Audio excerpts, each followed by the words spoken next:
안녕하십니까. 신용회복위원회 김상훈 선임심사역입니다.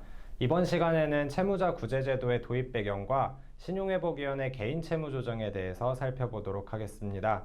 먼저 채무자 구제제도가 왜 도입이 됐는지 그리고 왜 필요한지에 대해서 살펴보겠고요. 다음으로 법원 채무조정제도와 신보기 개인 채무조정제도의 특징을 살펴보겠습니다. 그리고 어떤 제도를 선택해야 하는지 그 고려사항에 대해서 설명을 드리고요. 마지막으로 신용회복위원회 개인 채무조정 절차와 신청 요건에 대해서 보도록 하겠습니다. 먼저 채무자구제제도의 도입 배경과 필요성에 대해서 같이 살펴보겠습니다. 채무자구제제도는 신용카드 대란이 있었던 2002년에 도입이 됐습니다. 이때 금융당국은 경기부양을 위해서 신용카드 이용을 활성화했습니다. 그리고 신용카드가 매우 많이 발급이 되었는데 신용카드 사용과 연체가 늘어나면서 금융당국은 다시 신용 한도를 축소했습니다. 한도가 축소되면서 돌려막기를 못하는 저신용자분들이 채무 불이행자로 전락하게 됐죠. 이때부터 채무 불이행자는 경제 정책과 경기 등에 따라서 얼마든지 발생할 수 있는 사회적 문제라는 인식이 생겨났고 채무자를 구제할 수 있는 방법이 필요하게 됐습니다. 2002년 채무자 구제제도는 법원의 개인 파산 제도밖에는 없었습니다. 파산에 이르기 전에 채무자를 구제할 수 있었던 제도가 없었던 것이죠. 2002년 5월 금융회사들이 자체적으로 신용회복을 지원하는 절차를 마련했지만 실효성이 없었고 2002년 10월 신용회복위원회라는 기관을 설립하게 됩니다. 모든 금융회사가 신용회복위원회와 협약을 체결해서 채무자의 재기를 지원할 수 있도록 시스템을 만들었고 신보기는 금융채무 불이행자의 장기 분할 상환을 지원하는 개인 워크아웃 제도를 시행하게 됐습니다. 그리고 2016년 9월 서민의 금융생활 지원에 관한 법률이 제정되면서 좀 더 강력하게 채무자를 지원할 수 있는 채무조정 체계를 구축하게 됐습니다. 2006년에는 법원에서도 채무자가 파산에 이르기 전에 경제적으로 재기할 수 있도록 지원하는 개인회생제도를 시행합니다. 이제 법원 채무조정제도와 신보기 개인 채무조정제도를 비교하면서 살펴보도록 하겠습니다. 우선 채무자 구제제도 신청 추이를 같이 보겠습니다.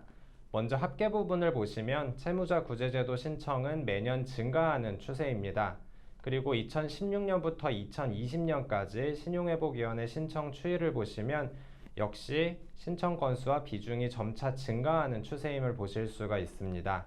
이는 채무자구제제도를 신청하는 전체 신청자 수는 늘고 있고 그 중에서 법원 채무조정까지 가지 않아도 채무 문제를 해결할 수 있는 채무 문제가 조금 더 가벼운 채무자들이 점점 늘어나고 있다는 것을 알 수 있습니다.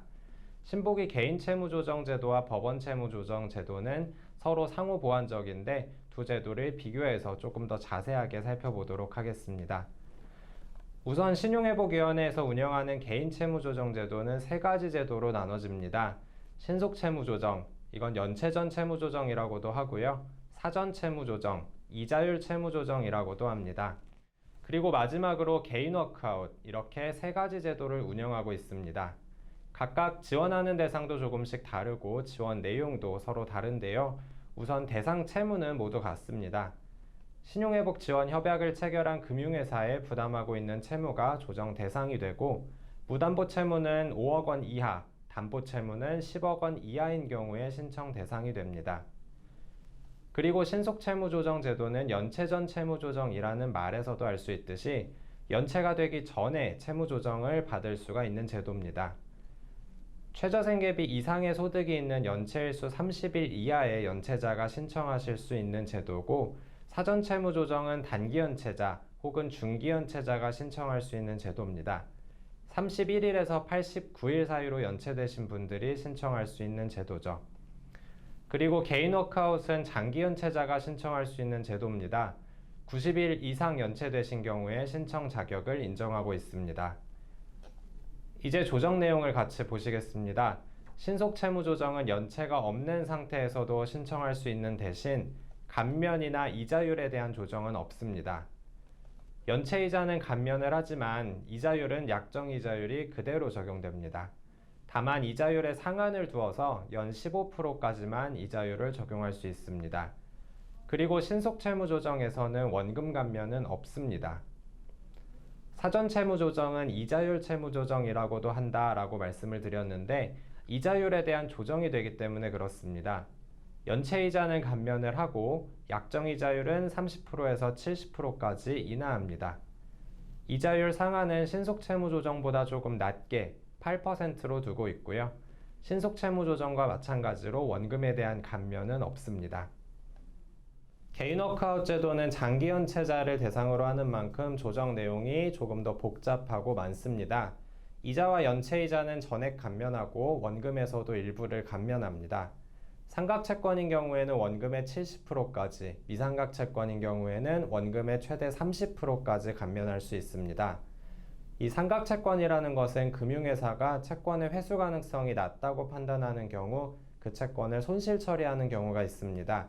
이때 손실된 채권을 삼각채권이라고 합니다.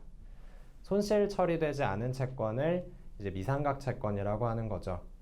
삼각채권은 금융회사에서 자체적으로 손실 처리까지 한 채권이기 때문에 감면율을 조금 더 많이 적용하고 있습니다. 분할 상환 기간은 신속채무조정, 사전채무조정, 개인워크아웃 모두 최대 10년까지 지원할 수 있습니다. 신속채무조정에서는 담보채무는 조정하지 않고 무담보채무에 한해서만 최장 10년까지 분할 상환을 지원합니다. 그리고 사전채무조정과 개인워크아웃은 무담보채무 최장 10년까지, 담보채무 최장 35년까지 원리금 분할 상환을 지원하고 있습니다. 다음으로 신용정보 관련 내용을 보면 신속채무조정과 사전채무조정은 신청 직후에 단기연체 정보를 해제하고 개인워크아웃은 채무조정이 확정된 이후에 연체 정보를 해제합니다. 그리고 최대 2년 동안 개인워크아웃 이행 중이라는 공공정보를 등재합니다. 신속 사전채무조정과 개인워크아웃이 연체 정보에 미치는 영향이 조금 다르다는 점을 알아두셔야 하겠습니다. 신보기 개인채무조정과 법원채무조정이 크게 다른 점 중 하나가 바로 보증인에 대한 효력입니다. 신보기 개인채무조정 제도는 신속, 사전, 개인워크아웃 중 어떤 제도를 신청하던 신청 이후에는 보증인에 대한 채권 추심이 불가능합니다. 법원 채무조정인 개인회생과 개인 파산을 신청하는 경우 주채무자에게는 추심을 할 수 없지만 보증인에게는 추심을 할 수가 있습니다. 신보기 개인채무조정 제도를 신청한 채무자는 보증인까지 보호가 된다는 점 꼭 알아두셔야겠습니다. 법원 채무조정 제도는 먼저 개인회생을 보시겠습니다. 신보기 개인채무조정이 신용회복지원 협약을 체결한 금융회사의 채무를 대상으로 하는 데 반해서 개인회생은 채무 범위에 대한 제한이 없습니다. 금융회사 채무, 사채, 세금 모두 다 포함해서 신청을 할 수 있고요. 채무 규모에 대해서도 신보기 개인채무조정 제도에 비해 조금 더 완화된 기준을 적용하고 있습니다. 무담보 채무는 10억 원 이하, 담보 채무는 15억 원 이하인 경우에 신청 자격을 인정합니다. 그리고 연체 기간은 무관하고 최저생계비 이상의 고정소득이 있는 과중채무자를 대상으로 합니다. 여기서 중요한 점은 고정소득이 있어야 한다는 점입니다. 소득이 없거나 소득이 일정하지 않은 일용직 근로자는 개인회생을 신청할 때 상당한 제약이 있습니다. 무담보 채무를 3년 또는 5년까지 분할 상환하게 하고 있는데요. 신보기 개인채무조정이 이 채무 전액을 매달 분납해서 상환하는 방식이라면 개인회생에서는 가용소득으로 매달 변제를 하고 이렇게 변제하고도 남는 채무가 있는 경우에는 그 채무를 면책합니다. 때문에 가용소득이 얼마인지가 굉장히 중요합니다. 신용정보와 관련해서는 신보기 개인채무조정보다 약간의 불이익이 있습니다. 개인회생 인가 후에 연체 정보를 해제하지만 최대 5년 동안 공공정보를 등재합니다. 그리고 개인회생 신청자는 보증인에 대해서는 보호를 받을 수가 없습니다. 개인회생 신청 이후에 채권자들은 보증인에 대해서 채권 추심이 가능하다는 점 꼭 기억해 주셔야 하겠습니다. 네, 다음으로 파산을 보실 텐데요. 파산은 대상 채무나 채무 규모에는 제한이 없습니다. 대상 채무자는 근로능력이 없고 소득이 매우 적거나 없는 분들이 대상이 되겠습니다. 파산 면책을 신청할 경우 보유재산을 모두 처분하고 남는 채무를 면책합니다. 신용정보에 대한 내용은 개인회생과 유사합니다. 면책 후에 연체정보를 해제하고 최대 5년 동안 공공정보를 등재합니다. 그리고 개인회생과 마찬가지로 보증인에 대한 추심이 가능합니다.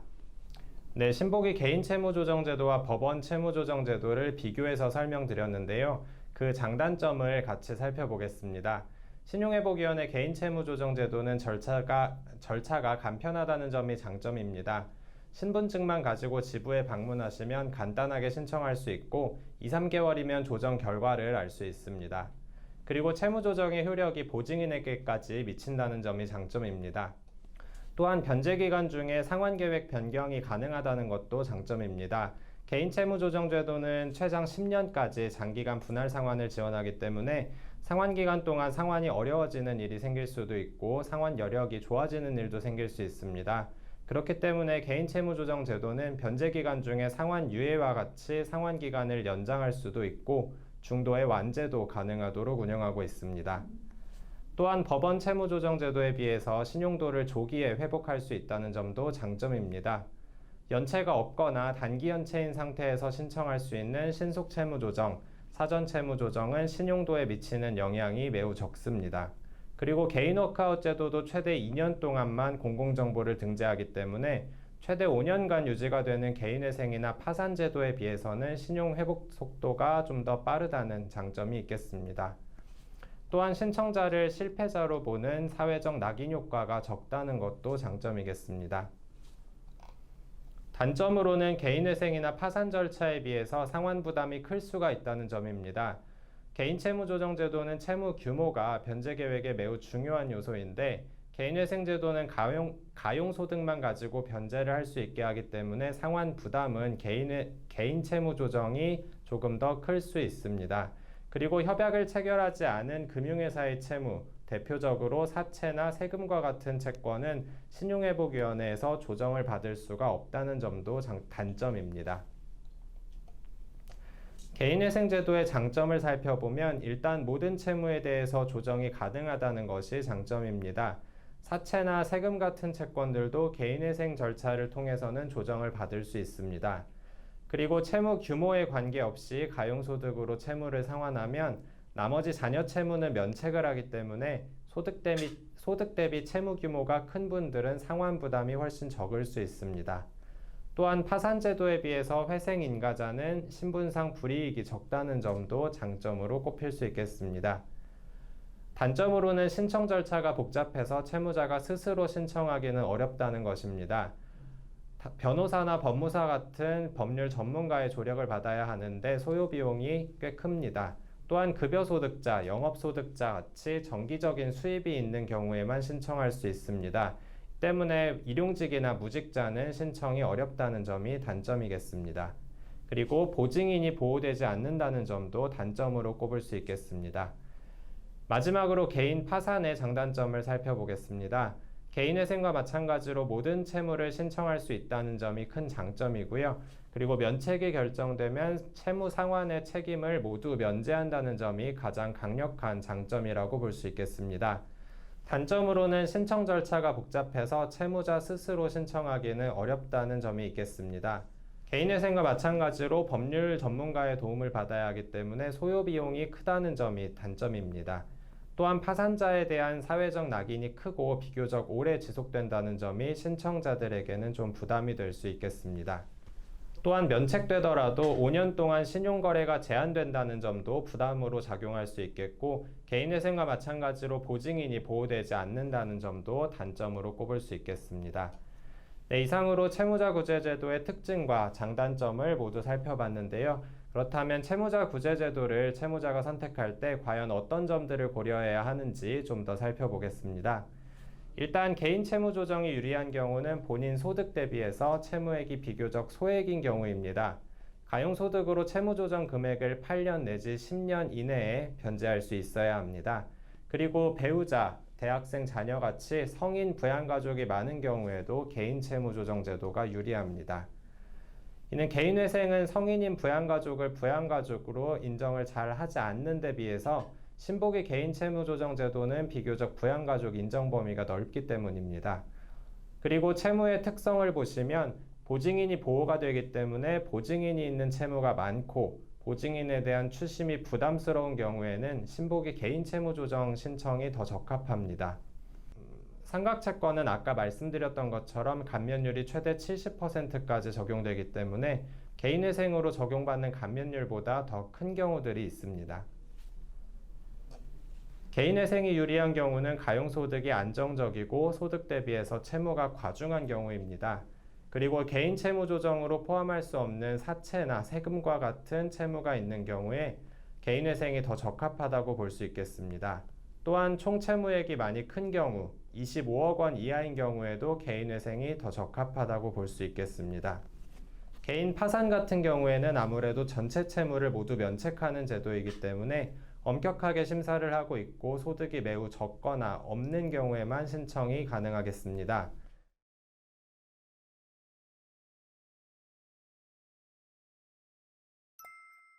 다음으로는 신용회복위원회 개인채무조정의 절차와 신청 요건에 대해서 살펴보도록 하겠습니다. 채무자가 신용회복위원회 개인채무조정을 신청하면 그 다음 날에 신용회복위원회는 채권금융회사로 채무조정을 접수했다는 통지를 보냅니다. 채권금융회사는 이 접수 통지를 받고 나면 독촉과 추심을 중단합니다. 그리고 2주 이내에 채권 내용에 대한 신고를 합니다. 채권 신고를 하는 2주 동안 채권금융회사는 상계권을 행사할 수 있습니다. 상계권은 은행에 대출도 있고 예금도 있는 경우에 은행에서 해당 예금을 대출금 상환하는 데 사용할 수가 있다는 개념입니다. 채권 신고 이후에 신용회복위원회 담당 심사역이 심사를 하고 외부에서 초청된 심의위원으로 구성된 심의위원회가 개최됩니다. 심의를 통과하면 채권금융회사의 채무 조정안에 대한 동의 여부를 묻습니다. 동의 여부는 10일 이내에 회신해야 합니다. 채권금융회사 과반수가 동의하면 나머지가 반대하더라도 이 채무조정안이 확정이 됩니다.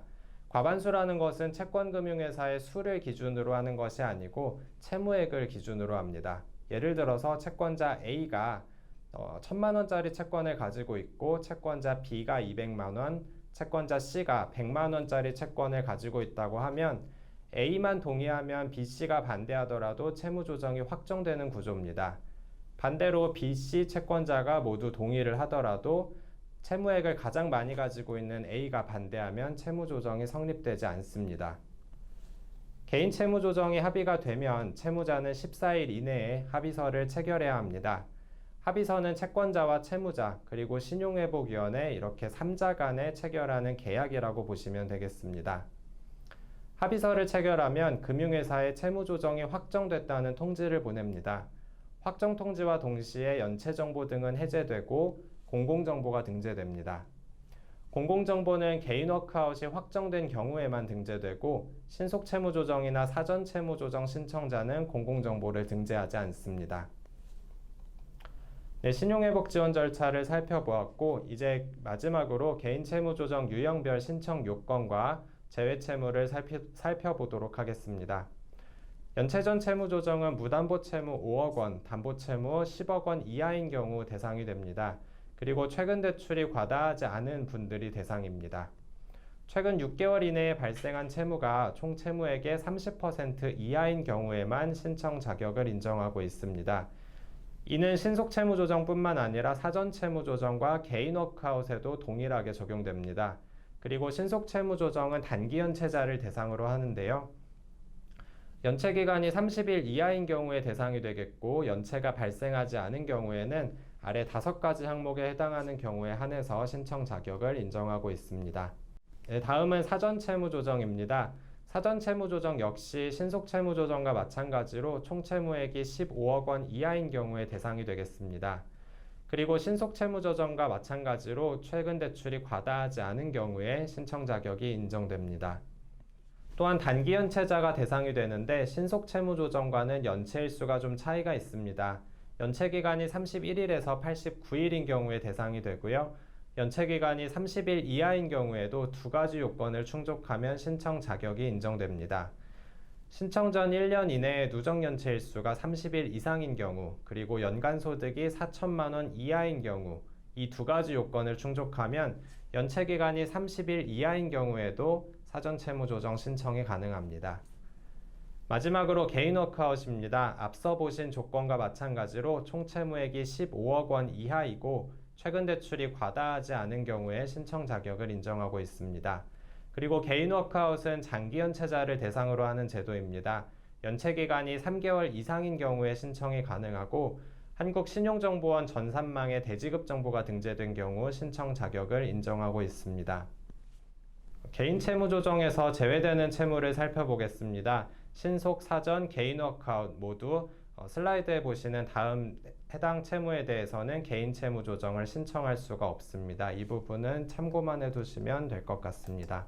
감사합니다.